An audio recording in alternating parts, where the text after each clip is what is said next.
So good afternoon. I'm David Brinegar. I'm a father of a child with special needs. I'm here today to speak on why Medicaid has mattered to me and my family for the past 11 years. In 1999, I experienced the greatest joy and the deepest sadness in a matter of 15 minutes.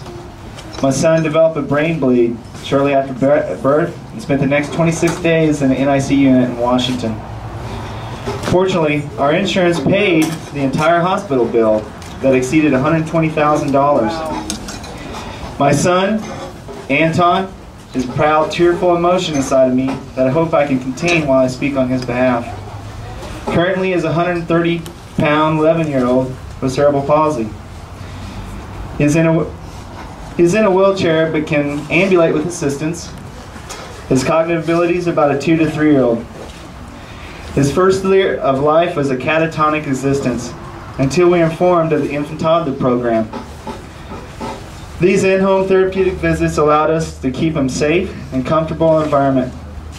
These were challenging times, and therapists were dutiful and prompt.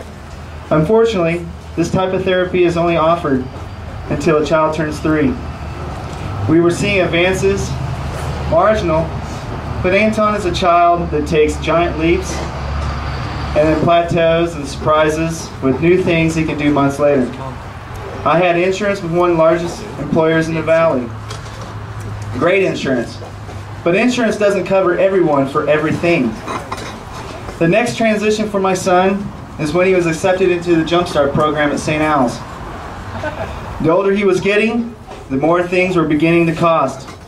And their insurance only goes so far before they determine the fees paid have exceeded the need.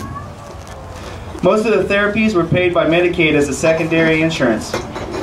This is when he truly began to think and make choices for himself. During this time, the therapist advised us on devices to help him communicate and walk. 2 things many of us take for granted.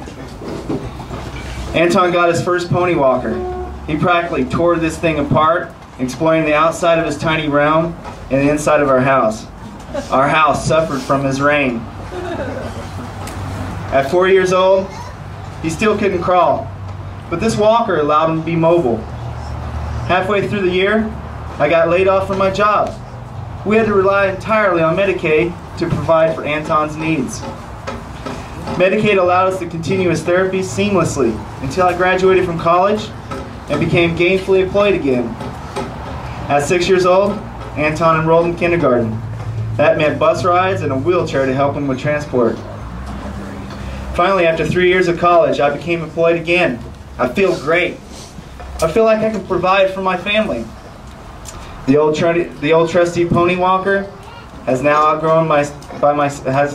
outgrown by my son. It is now time to upgrade to a gait trainer.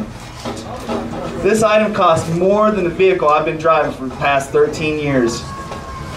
Thankfully, as a secondary insurance, Medicaid helped offset the remainder of the balance of this costly yet invaluable piece of equipment.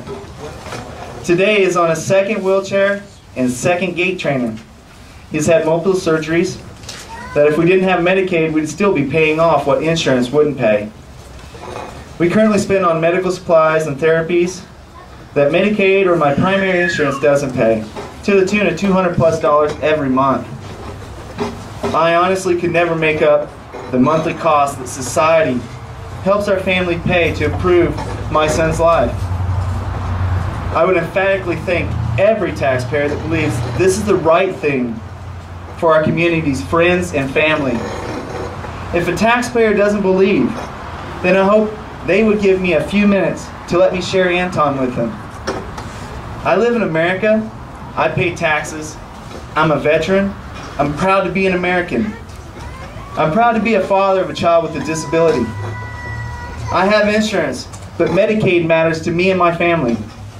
It helps with surgical bills, therapies, medical devices, medical supplies, personal care services. All of these improve my son's life and well-being. Medicaid matters. And thank you. I love you, Anton.